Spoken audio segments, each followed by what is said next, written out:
2026 தேர்தலுக்கு அப்புறம் பிஜேபியை விட விஜய் அதிக வாக்கு வங்கி எப்படி எடுப்பாரு?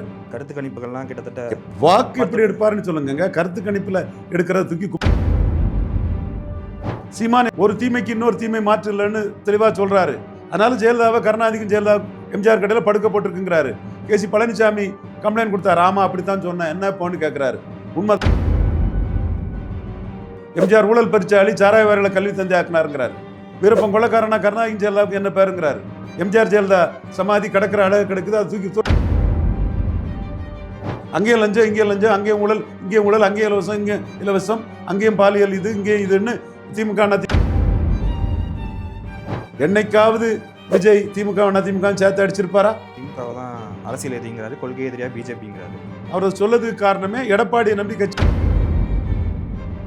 அப்பாவி விஜய் ரசிகர்களே, விஜய் ஒரு சந்தர்ப்பவாதி, அரசியல் வியாபாரி, சுயநலவாதி. எடப்பாடி கிட்ட நோட்டுக்கு சீட்டுக்கு மேல போக திட்டம் எடப்பாடி முடிவு பலம் நிரூபிக்காத விஜய் நத்திங். பலம் நிரூபித்த பாஜக எதிர்போட்டு இருந்தாலும் விஜயோட பெட்டர். பலம் நிரூபிக்காத ஒருத்தர் தன் கையில் வராத ஓட்டை எப்படி தனித்து நின்று தன்மானம் காக்கும் தமிழன் சீமானுக்கு எங்கள் வாக்கு. கொள்கையற்ற குழப்பமான எலி தவளை சந்தர்ப்பவாத பச்சை தனித்து போட்டிக்கு வாக்களிங்க. சந்தர்ப்பவாத சுயநல பச்சோந்தித்தனமான அரசியல் வியாபாரம்.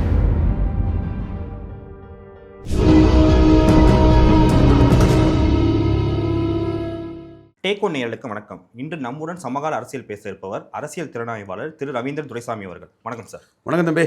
கிட்டத்தட்ட இந்தியாவே பரபரப்பு உண்டாக்கின பொள்ளாச்சி வழக்கு சார், அது முடிவுக்கு வந்துட்டது. அதாவது 9 பேருக்கும் சாகும் வரையில் ஆயுள் தண்டனை சொல்லியிருக்காங்க சார். அந்த தீர்ப்பு எப்படி பார்க்குறீங்க? வரவேற்கத்தக்க தீர்ப்பு. இப்படி ஒரு தீர்ப்பு வந்தால் தான் நீதிமன்றத்தின் மீது மக்களுக்கு நம்பிக்கை இருக்கும். மக்களின் கடைசி போலிடம் நீதிமன்றம் தான். அந்த நீதிமன்றம் பாதிக்கப்பட்ட மக்களுக்கு சரியான தீர்ப்பு வழங்கியிருக்காங்க. பாதிக்கப்பட்டவங்களுக்கு மீண்டும் நிதி உதவி தமிழக முதல்வர் மு க ஸ்டாலின் 25 லட்சம் ஏதோ வழங்குறதாட்டு பேப்பரில் படித்தேன். முதல்வருக்கு எனது பாராட்டுக்களை தெரிவித்துக் கொள்கிறேன். குற்றவாளிகளுக்கு கடுமையான தண்டனை, பாதிக்கப்பட்டவங்களுக்கு நிவாரணம். இந்த நிவாரணம் அவங்க துயரம் வாழ்க்கை அதெல்லாம் ஈடுகட்டாது என்றாலும் முதல்வர் ஒரு சிறிய ஒரு உதவியை அவர் செய்கிறாருன்னா அதை முதல்வரையும் நம்ம அதை பாராட்டுறோம். இதில் அரசு வக்கீல்கள், காவல்துறையினர் எல்லோரும், அரசுகள் எல்லோரும் பாராட்டுக்குரியவர்கள். சார், அதிமுக சேர்ந்த சில நபர்கள் தான் இந்த வழக்கில் இருக்காங்கன்னு நிறைய பேர் சொல்லியிருந்தாங்க. குற்றவாளிக்கு மனநிலை பாதிக்கப்பட்ட கொடூரமான குற்றவாளிகளுக்கு ஜாதி சாயம் பூசி பார்க்க விரும்பலைன்னா அவன் மனித குலத்துக்கே எதிரான குற்றவாளிகள், அவ்வளவுதான். ஆனால் முதல்வர் சொல்லியிருக்காரு, அப்படி தான் விமர்சிச்சிருக்காரு சார். அதுக்கு இபிஎஸும் பதிலடி கொடுத்துருக்காரு. அதுக்குள்ளே நான் போக விரும்பலை. அவர்கள் அரக்கர்கள், அவர்களுக்கு கிடைச்ச தண்டனை வரவேற்கத்தக்கது. சார், சமீபத்தில் எடப்பாடி பழனிசாமி பிறந்த நாளுக்கு நிறைய வாழ்த்து செய்தி வந்தது சார். முக்கியமாக நாம் தமிழ் சீமான் அவர்கள் பாராட்டி தான் அந்த இந்த கேள்வி தான் எதிர்பார்த்தேன். வாழ்த்து பதிவை போட்டிருக்காரு. எப்போதுமே ஒரு பிறந்தநாள் வாழ்த்து செய்திங்கிறது ஒரு அரசியல் உள்ளாக்கப்படும். அவர் என்ன சொல்லியிருக்காருன்னா, நான் சொன்ன சில திட்டங்களை முன்னாள் முதல்வர் எடப்பாடி பழனிசாமி செயல்படுத்தியிருக்காரு. இந்த தைப்பூசத்துக்கு விடுமுறை விட்டது, அது மாதிரி 11 மருத்துவக் கல்லூரிகள் கொண்டு வந்தது, பாதுகாக்கப்பட்ட வேளாண் மண்டலமாக அறிவிச்சதுங்கிற மாதிரி நிறைய புகழ்ந்திருக்காரு. கூட்டணிக்கு வாய்ப்பு இருக்கா சார்? கூட்டணிக்கு வாய்ப்பு இல்லை. எடப்பாடிக்கு ஓட்டை தட்டி தூக்கலான்னு சீமான் திட்டம் போடுறார். இதுதான் மற்ற அரசியல் விமர்சகர்களுக்கும் ரவீந்திரன் துரைசாமிக்கும் உள்ள வித்தியாசம். எதையும் ரொம்ப கூர்மையாக ஷார்ப்பாக பார்க்கணும். எது சரியாக வருதுங்கிறது காலம் உணர்த்தும். நான் சொல்கிறேன், சீமானுக்கு வீகம்தான் இதை உணர்த்துதுன்னு நான் சொல்கிறேன். 18ஆம் தேதி தனித்து போட்டிங்கிறத தெளிவாக அனௌன்ஸ் பண்ணிடுவார். சீமான் 2024 தேசிய கட்சிகளோட கூட்டணி சேராமல் திமுகவும் அதிமுகவும் காங்கிரஸ் பாஜகவின் ஒட்டுண்ணிகள், ஊதுகுழல்கள், தொங்கு சதைகள்னு நின்னார். அதே 2024 எலெக்ஷனில் பாஜக கூட எந்த காலமும் கூட்டணி கிடையாது, காங்கிரஸ் தான் தமிழ்நாட்டின் பல துயரங்களுக்கு காரணம்னு காங்கிரஸையும் பாஜக விமர்சனம் பண்ணி புரட்சி தமிழருங்கிற பட்டத்தோட தமிழர் தேசிய கட்சியோட கூட்டணி இல்லைன்னு சீமானுக்கு இஷ்யூவே கையில் எடுத்துக்கிட்டு எடப்பாடி பழனிசாமியும் 2024 களத்துக்குள்ளே நின்னார். இப்போ எடப்பாடி பழனிசாமி பாஜக கூட கூட்டணிக்கு போயிட்டார். ஆனால் எடப்பாடி பழனிசாமி எடுத்த சுமார் 20% வாக்குகளும் பாஜகவை எதிர்த்து எடுத்த வாக்குகள். காங்கிரஸையும் பாஜகவையும் எதிர்த்து எடுத்த வாக்குகள். அதில் ஒரு தேசிய கட்சி கூட எடப்பாடி பழனிசாமி கூட்டணி போயிட்டார். அரசியலை கூர்ந்து நுணுக்கமாக பார்க்காதவங்க டெசல்ட்ரி அவுட்லுக்கில் என்னவும் சொல்லலாம். நான் நுணுக்கமாக கூர்ந்து பார்க்கக்கூடியவன். குறிப்பாக நாம் தமிழர் சீமான் அரசியலை ரொம்ப துல்லியமாக உற்று நோக்கக்கூடியவன் நான். என்னோட சகோதரருங்கிறதும் ஒரு காரணமாக இருக்கலாம். கொள்கை வேறுபாடு இருந்தாலும் அவருடைய நட்பு, அவருடைய பழக்கம் எல்லாம் காரணமாக அவருடைய அரசியலை நான் தெளிவாகவே பார்க்கக்கூடியவன். அவர் எடப்பாடி பழனிசாமி பாஜகவுடன் கூட்டணி சேர்ந்ததில் அந்த வாக்காளர்கள் அதை ஏற்றுக்கொள்ள மாட்டார்கள்னு அவர் கருதுகிறார். அதற்கு அவர் முன்வைக்கக்கூடிய வாதங்கள் புல்வாமா அட்டாக், இதில் மத்திய பிரதேசம், உத்தரப்பிரதேசம், ஹரியானா, உத்தரகண்ட், ராஜஸ்தான் போன்ற இடங்களில் 60%, 50%ன்னு பாஜக பெரிய ஆதரவு பெற்றாங்க. குறிப்பாக ஜாட்டுகள் தேசபக்தி உணர்வோடு ஒரு நான் ஜாட் சத்திரி சிஎம்மாக இருந்தாலும் ஹரியானாவில் 50-60% வாக்குகளுக்கு மேலே போட்டாங்க. மராத்தாக்கள் ஒரு நான் மராத்தா சிஎம்மாக இருந்தாலும் பெரிய அளவுக்கு வாக்களித்தாங்க. ஆனால் தமிழ்நாட்டில் 60% பலத் வர வேண்டிய அதிமுக, பாஜக, தேமுதிக, பாமக எக்ஸெட்ரா அணி 30% தான் வந்தது. மோடியா லேடியான்னு எடுத்த ஜெயலலிதா வாக்குகள் மோடிக்கு எதிரான வாக்குகளாட்டே போய் அந்த 45% வாக்கில் 15% தான் அதிமுக மூலமாக என்டிஏக்கு வந்தது.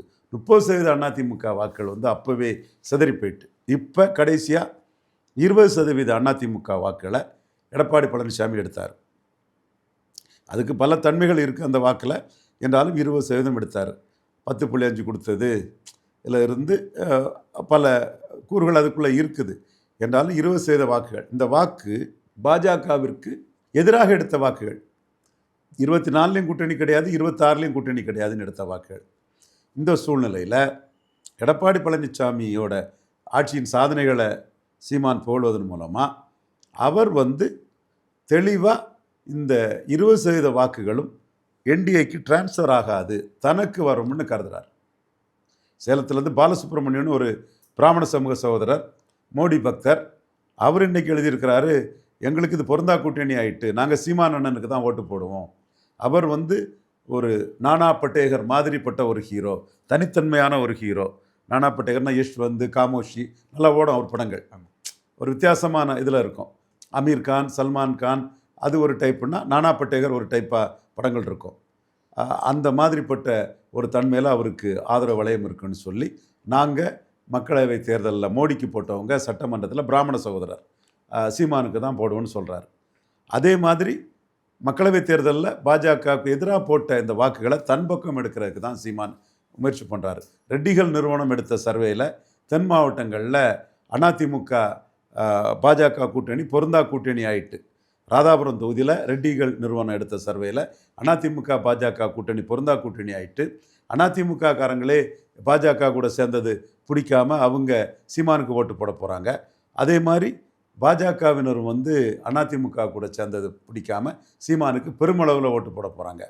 ஸோ இந்த வாக்குகளுங்கிறது வந்து பொருந்தா கூட்டணிங்கிற அடிப்படையில் சீமானுக்கு வந்து தனித்தே போட்டியிட்டு விடக்கூடிய சீமானுக்கு வருது. ஸோ 20%ங்கிறது பெரிய வாக்கு வங்கி.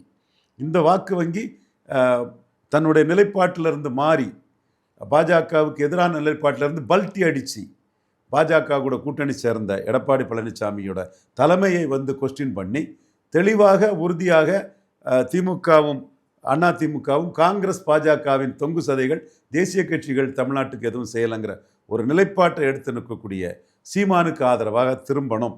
அதற்கு இந்த வாக்குகளின் தலைவராக இருக்கக்கூடிய எடப்பாடி பழனிசாமியை பொழுந்து விட்டால் போதும், அவரோட பாசிட்டிவான இதை பொழுந்து விட்டால் போதும்னு சீமான் வந்து இதை செய்திருக்கிறாரு. அதே மாதிரி தான் டாக்டர் ஐயாவை புகழ்ந்து வன்னியர் சங்க மாநாட்டுக்கு பெரிய அறிக்கை விட்டது காரணம், பாமக போட்டியிடாத இடங்களில் தனித்து போட்டிடுறானே, 5வது முறையும் தனித்து போட்டிடுறான்னு கொள்கை அடிப்படையில் சீமானை வந்து அவங்க ஆதரிப்பாங்கங்கிற அடிப்படையில் தான் டாக்டர் ஐயாவையும் புகழ்ந்து அந்த வன்னியர் சங்க மாநாட்டுக்கு வாழ்த்து தெரிவித்தார். வேறு யாரும் வாழ்த்து தெரிவித்த மாதிரி தெரியல. சீமான் வாழ்த்து தெரிவித்தா பாமக கூட கூட்டணி அல்ல, கூட்டணி போகாமலே பாமக போட்டியிடாத தொகுதிகளில் பாமக வாக்குகளை தன் பக்கம் இழுக்கிறதுக்கு தான் சீமான் பண்ணுற வீகம்.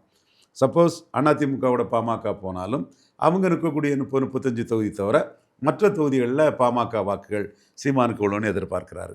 அது மாதிரி விஜய் கூட ஒரு வேளையில் சிஆர் பாஸ்கரன் டீம் முயற்சி வந்து ஆதாரமாக வெளிப்படையாக இல்லை, ஒரு வேளையில் நடந்துட்டால் கூட பாமக நிற்காத தொகுதிகளில் பாமக ஆதரவு வன்னியர் வாக்கள் தனக்கு கிடைக்கும்னு சீமான் நினைக்கிறாரு. அந்த அடிப்படையில் தான் இதை பண்ணியிருக்கிறாரு. நீங்கள் கூட்டணின்னு சொன்னால் சீமான் வந்து வக்ஃப் போர்டில் இந்துக்களை போடுறீங்களே, திருப்பதி தேவஸ்தானத்தில் ஒரு கிறிஸ்தவரையோ முஸ்லீமையோ போடுவீங்களான்னு கேட்குறாரு. இந்த அறநிலைத்துறையில் கிறிஸ்தவரையோ மீனவரையோ முஸ்லீமையோ போடுவீங்களான்னு கேட்குறாரு. பூரி ஜெகநாதர் ஆலயத்தில் கிறிஸ்தவரையோ முஸ்லீமையோ போடுவீங்களான்னு கேட்குறாரு. ஜம்மு காஷ்மீர் இன்டெலிஜென்ஸ் ஃபெயிலியர்னு சொல்கிறார். ஜம்மு காஷ்மீர் அரசின் தோல்வின்னு சொல்கிறாரு. அக்கப்போர் நாட்டுக்கு நல்லது இல்லைன்னு சொல்கிறாரு. சிந்து நதி நீரை தடுத்தது தப்புங்கிறார். நீரை தடுத்தீங்க, காற்றை தடுத்துருவீங்களான்னு கேட்குறாரு. வெளிச்சத்தை தடுத்துருவீங்களான்னு கேட்குறாரு. நீர், மரம், செடி, கொடி எல்லாருக்கும் ஒரு இதுன்னு சொல்கிறார். நான் இதை ஏற்றுக்கொள்ளலைங்கிறதெல்லாம் வேறு விஷயம். ஆனால் அவர் இந்த நிலைப்பாட்டை எடுத்துகிட்டு போகிறாருன்னா பாஜக எதிர்ப்பு உணர்வு அதிமுக வாக்காளர்களை தட்டி தூக்கிறதுக்கு தான் அவர் அந்த வியூகத்தை எடுத்துகிட்டு போகிறாரு. அதனோட தொடர்ச்சியாக தான் எடப்பாடி பழனிசாமியின் அரசின் சாதனைகளை சீமான் புகழ்கிறார். இல்லை சார், ஒரு மாற்று சக்தியாக நாம் தமிழ் சீமான் எப்போதுமே இருந்து வராரு. இவர் வந்து ஒரு ஓப்பனாகவே எடப்பாடி பழனிசாமியை புகழறப்ப அது எடப்பாடிக்கு தானே ஒரு பலம் சேர்க்குற மாதிரி இருக்காதா? நிச்சயமாக எடப்பாடிக்கு அது ப்ளஸ் தான். சீமான் புகழ்றது நான் மறுக்க வரல. ஆனால் எடப்பாடியோட நிலைப்பாடு தவறுன்னு நினைக்கக்கூடிய அந்த ஆட்கள் கொஞ்சம் கூட வருத்தம் இல்லாமல் இப்போ ராதாபுரம் தொகுதியில் அதிமுக காரங்க சீமானுக்கு வாக்களிக்க போகிறாங்கன்னு ரெட்டிகள் நிறுவன சர்வே சொல்லுது. ஸோ ஒருத்தரும் ஒவ்வொரு சர்வே சொல்கிறாங்க. ரெட்டிகள் நிறுவன சர்வே அதை தான் சொல்லுது. பொருந்தா கூட்டணி ஆகிட்டு அப்போது அவர் அந்த இடத்துக்குள்ளே பாஜக நின்றுச்சுன்னா அதிமுக வாக்கு சீமானுக்கு கிடைக்கும். இன்னொரு கூட்டணி கட்சி நின்றுச்சுன்னா அதிமுக வாக்கு சீமானுக்கு கிடைக்கும். ஸோ இதெல்லாம் ஒரு கால்குலேட்டிவான ஒரு மூவ் தான் சீமானுக்கு மூவ். சார், மிக நீண்ட சட்ட போராட்டத்துக்கு அப்புறம் சீமான் அவர்களுக்கு விவசாய சின்னம் இப்போ ஒதுக்கப்பட்டுள்ளது. நான் தமிழ் ஐடிவிங்கெலாம் அந்த சின்னத்தை வந்து தமிழ்நாடு ஃபுல்லாக பிரபலப்படுத்திகிட்டு இருக்காங்க. அந்த சின்னம் இறுதி வரைக்கும் நிலைக்குமா சார்? கண்டிப்பாக நிலைக்கும். ஏன்னா இப்போவே வந்து அவர் இரட்டை இலக்கத்தில் வாக்கு வங்கிக்கு போயிடுவார். தெளிவான முடிவு எடுத்துட்டார். மக்களை நம்பி தனித்து நிற்பவன் சீமான். மக்களை நம்பி மக்களுக்காக மக்களிலிருந்து வந்து மக்கள் நலனின் அக்கறை கொண்டு எவ்வித சமரசனமின்றி கொள்கையோடு நிற்கும் சீமானுக்கே எங்கள் வாக்கு. சந்தர்ப்பவாத, சுயநல, எலித்தவளை, பச்சோந்தி, வியாபார அரசியல் கூட்டணியை புறக்கணிப்போம். இப்படி ஒரு கேப்ஷனை மக்கள் வந்து மக்கள் மத்தியில் கொண்டு வரக்கூடிய இதை கோவையில் ஆரம்பிச்சிருவாங்க. கோவை மாநாட்டில் தனித்து நின்று தன்மானம் காக்கும் தமிழன் சீமானுக்கு எங்கள் வாக்கு. கொள்கையற்ற, குழப்பமான, எலித்தவளை, சந்தர்ப்பவாத, பச்சோந்தி, சுயநல கூட்டணி அரசியலை வேறறுப்போம். தனித்தே போட்டியிடும் சீமானை ஆதரிப்போம். இது ஒரு கேப்ஷனாக கொண்டு வருவாங்க. இன்னொன்று, பணத்துக்கு வாக்களிப்பதை நிறுத்துவோம், இனமானத்திற்காக வாக்களிப்போம், இலவசங்களை வெறுப்போம், தமிழனின் தன்மானத்திற்கு வாக்களிப்போம். இந்த மாதிரி பல கேப்ஷன்ஸு வச்சிருக்கிறாரு. 89க்கு பிறகு பட்டியலின மக்களின் இடஒதுக்கீடு உயர்த்தவில்லை. 5% தேவேந்திரர் பறையருக்காக உயர்த்த வேண்டும் என்று உண்மையான சமூகநீதிக்காக குரல் கொடுக்கும் சீமானின் சின்னம் விவசாயிக்கு வாக்களிப்போம். பஞ்சமண்டலத்தை மீட்க பாடுபடும் சீமானுக்கு வாக்களிப்போம். பெரியாரால் தமிழன் அவமானப்படுத்துவதை தடுத்து நிறுத்தி தமிழன் புகழை நிலைநாட்ட வரும் சீமானுக்கு வாக்களிப்போம். இப்படி ஒரு 10-15க்கு மேற்பட்ட தனித்தன்மையோட சீமான் நிற்கக்கூடிய இஷ்யூஸை மையமாக வச்சு கோயம்புத்தூரில் அவங்க தனித்து போட்டிங்கிறத டிக்ளேர் பண்ணி தனித்து போட்டிக்கு வாக்களிங்க, சந்தர்ப்பவாத, சுயநல, பச்சோந்தித்தனமான அரசியல் வியாபார கூட்டணிகளை புறக்கணிங்கன்னு அவங்க ஸ்டாண்ட் எடுத்து போகிறாங்க. அந்த ஸ்டாண்டுக்கு மக்கள் மத்தியில் பெரிய ஆதரவு கிடைக்கும். இப்போ விஜய் ஸ்டாண்ட் இல்லாமல் இருக்கிறார், குழப்பத்தின் உச்சத்தில் இருக்கிறார். எல்லாரும் என்ன சொன்னாங்க? அதிமுக விஜய் கூட்டணி, அதிமுக விஜய் கூட்டணி. எவ்வித ஆதாரமும் இன்றி டிபேட் எடுத்தாங்க. என் சகோதரர்கள் தான், நண்பர்கள் தான், நான் மறுக்க வரல. ஊடகத்தில் பேசுனாங்க. என்ன ஆதாரத்தை வச்சு பேசுனீங்க? யார் பேசுனா? எங்கே பேசுனா? ஏதாவது தெளிவு உண்டா? கிடையாது. ஜான் ஆரோக்கியசாமி வதந்திகளை கட்டவிழ்த்து விட்டார். பொய் செய்திகளை பரப்பி ஜனநாயகன் படத்துக்கு விளம்பரம் தேடுறதுக்காக கோடி கொட்டி கொடுத்தாலும் கிடைக்காத விளம்பரத்தை ஒரு அரசியல் முக்கியத்துவத்தின் மூலமாக ஜனநாயகன் படத்துக்கு தேடினாங்க. தப்பு இல்லை. ஒரு தொழிலில் முன்னேறதுக்கு பிஸ்னஸ் இன்வெஸ்ட்மெண்ட் பண்ணி ஜான் ஆரோக்கியசாமிக்கு பணம் கொடுத்து அந்த படத்துக்கு பப்ளிசிட்டி தேடுறதுல தப்பு இல்லை. ஆனால் செய்திகள் உண்மையா பொய்யான்னு பார்க்கணுமில்ல. அத்தனை செய்திகளும் பொய்யாகி போய்விட்டன. பலம் நிரூபித்த பாஜக எனக்கு மேல் என்று வெளிப்படையாகவே எடப்பாடி பழனிசாமி டெல்லிக்கு போனார். அது பிறகு அமித்ஷா வந்தார். கூட்டணி அவங்க அனௌன்ஸ் பண்ணிட்டாங்க. எனக்கே அந்த கூட்டணி வந்து உள்ள வந்ததில் மோடிக்கு ஒரு 20% வந்ததை நான் வரவேற்கிறேன். ஆனால் இவரை பலகீனப்படுத்தி 29 சரண்டர் பண்ண வைக்கணும்னு தான் நான் நினச்சேன். ஆனால் அவர் வந்து தெளிவாக பிஜேபி கிட்ட காம்ப்ரமைஸ் பண்ணி கூட்டணி வந்துட்டார். அப்போ பிஜேபி எதிர்ப்பு வாக்குகள் கொண்ட பிஜேபி பலமே இல்லாத பலம் நிரூபிக்காத விஜயை விட எனக்கு மேலன்னு முடிவு பண்ணிட்டார்.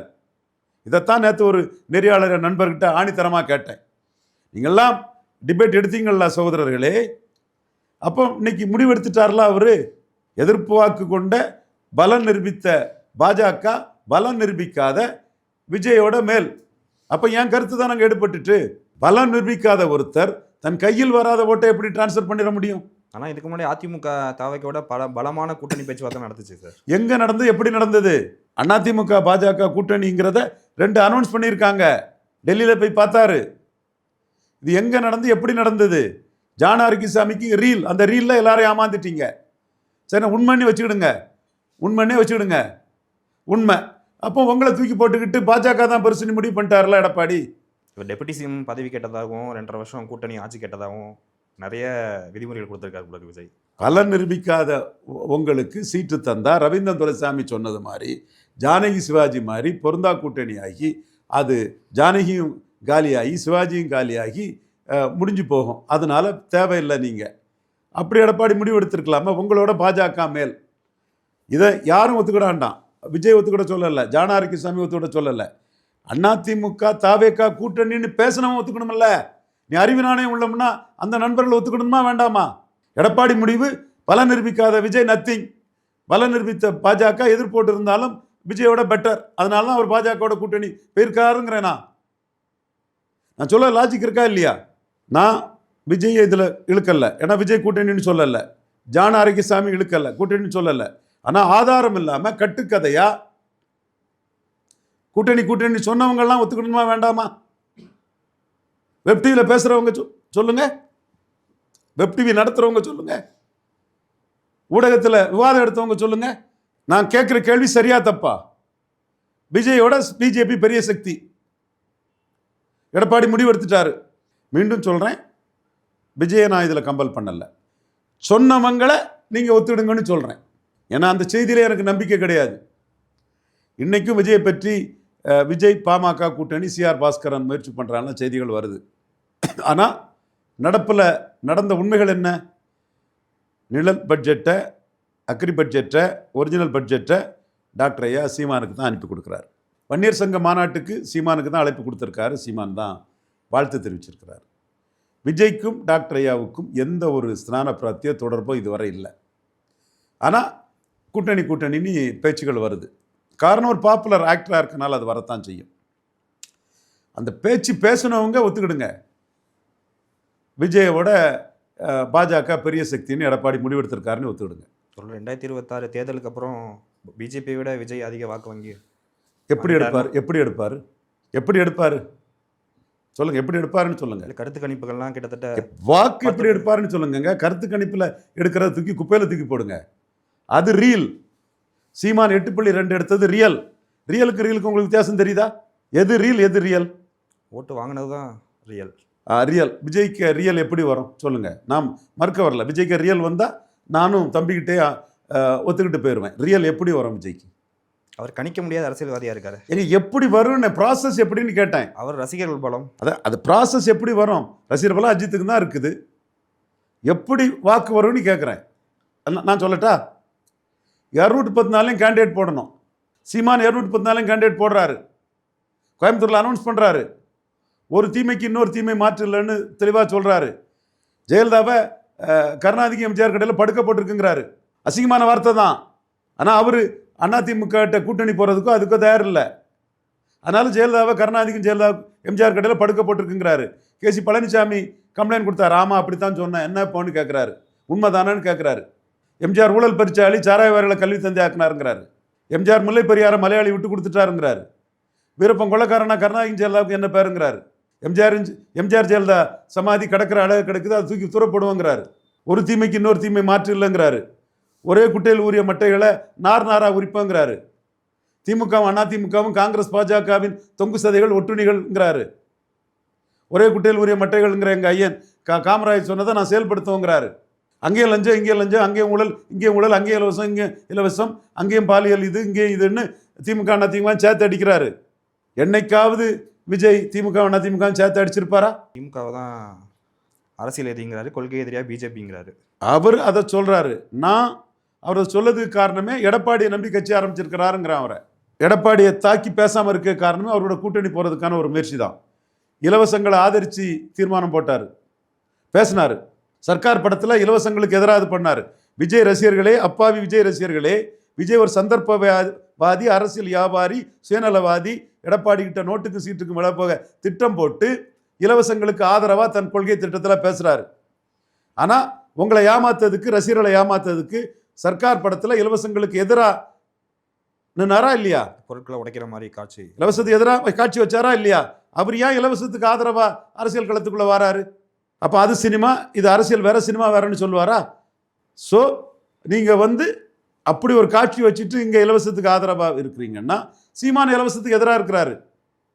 இலவசங்கள் என் மக்களை சோம்பேறி ஆக்கிட்டு, என் மக்களை காலி பண்ணிட்டு, இலவசத்துக்கு கொடுத்தே என் மக்கள் ஓட்டை இலவசமாக வாங்கிட்டு திடுறாங்க, என் மக்களுக்கு வளர்ச்சி இல்லை, என் மக்களோட பொருளாதாரத்தையும் வாழ்க்கை தரத்தையும் உயர்த்துவேன், விவசாயிகளோட வாழ்க்கை தரத்தை உயர்த்துவேன்னு அவர் தனிச்சு போட்டிக்காக சொல்கிறாரு.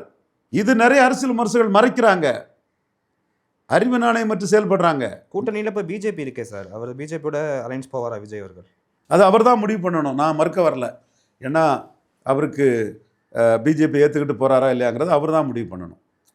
இன்னைக்கு இண்டோ பாக் வார்லலாம் அவர் பிஜேபிக்கு ஆதரவாக நிற்கிறாரு, அரசுக்கு ஆதரவாக நிற்கிறார், தப்புன்னு சொல்ல முடியாது. கலைஞர் மு.க. ஸ்டாலின் அவர்களே பேரறிஞர் அண்ணா பெருந்தகை, முத்தமிழறிஞர் கலைஞர் பங்களாதேஷ் வார், கார்கில் வாரில் நின்ன மாதிரி இதற்காக நிற்கிறாரு. அதை டெல்லி பாஜகவும் வரவேற்கிறாங்க, பிஎம்ஓவும் மு.க. ஸ்டாலினுக்கு முடிவு வரவேற்கிறாங்க. இவர் எடப்பாடி பழனிசாமி மோடியின் சாதனைன்னே சொல்கிறாரு. இவர் பன்னீர்செல்வம் இந்திய இராணுவத்தின் சாதனைன்னு சொல்கிறாரு. ஸோ எல்லாருமே அதை இது பண்ணுறாங்க, எக்ஸப்ட் சீமான் மட்டும்தான் இதில் மாறுபட்ட கருத்து சொல்கிறாரு. இந்த உண்மையை நான் சீமான் கருத்துலேருந்து இதில் மாறுபடுறேன். அது வேற. ஸ்டாலின் அண்ணா மாதிரி கலைஞர் மாதிரி நிற்கிறதுலையும், எடப்பாடி மோடியை பாராட்டுறதுலையும், விஜய் ஓபிஎஸ் நிலைப்பாட்டும் எனக்கு உடன்பாடானது தான். என் நாட்டின் நலன் கருதி எனக்கு உடன்பாடானது தான். ஆனால் சீமான் ஒருத்தர் தான் இதில் மாறுபட்டு நின்று அவர் கொள்கைகளை சொல்கிறாருங்க தான் நான் மறைக்க மாட்டேன். அது எனக்கு மறைக்க வேண்டிய அவசியம் இல்லை. மற்றவங்க தான் இதை திட்டமிட்டு இதை மறைக்கிறது. இதை வெளிக்கொண்டு வந்தால் சீமானுக்கு வாக்கு வங்கி கூடிரும், சீமான் மட்டும்தான் இதில் தனித்தன்மையோடு நிற்கிறாருன்னு தெரிஞ்சு போகும். திமுக அதிமுக ஓட்டர்ஸ் ஈழ பிரச்சனையில் இருந்தே மத்திய தேசிய கட்சிகளுக்கு எதிரான எண்ண ஓட்டம் கொண்டவங்க, அவங்க சீமானுக்கு பின்னாடி போயிடுவாங்க. குறிப்பாக எடப்பாடி காங்கிரஸையும் பாஜக எதிர்த்து எடுத்த 20% வாக்கில் பெரும்பகுதி சீமானுக்கு போயிடும் அப்படின்னு கருதி இந்த உண்மையை வெளிக்கொண்டு வர மாட்டேங்கிறாங்க. நான் எனக்கு பிடிக்குது பிடிக்கலைங்கிற கருத்தை வேற, இந்த உண்மையை வெளிக்கொண்டு வர்றேன். அதே மாதிரி தான் ஸ்டாலின் அவர்கள் இதில் எடுத்த நிலைப்பாட்டை பிரதமர் மோடியே பிஎம்ஓவை ஓகே ஸ்டாலின் இதில் நல்ல முடிவு எடுத்திருக்காருன்னு அவங்க பாராட்டுறாங்க. ஸோ யார் யார் என்ன முடிவு எடுத்திருக்காங்கிறது நம்ம வெளிப்படையாக சொல்லி அதற்கான காரணங்களை நான் ஆய்வு பண்ணி பேசுகிறேன். ஸோ இது வரைக்கும் எங்கள் கேள்விக்கு பொறுமையாக பதிலளிச்ச உங்களுக்கு மிக்க நன்றி சார். நன்றி.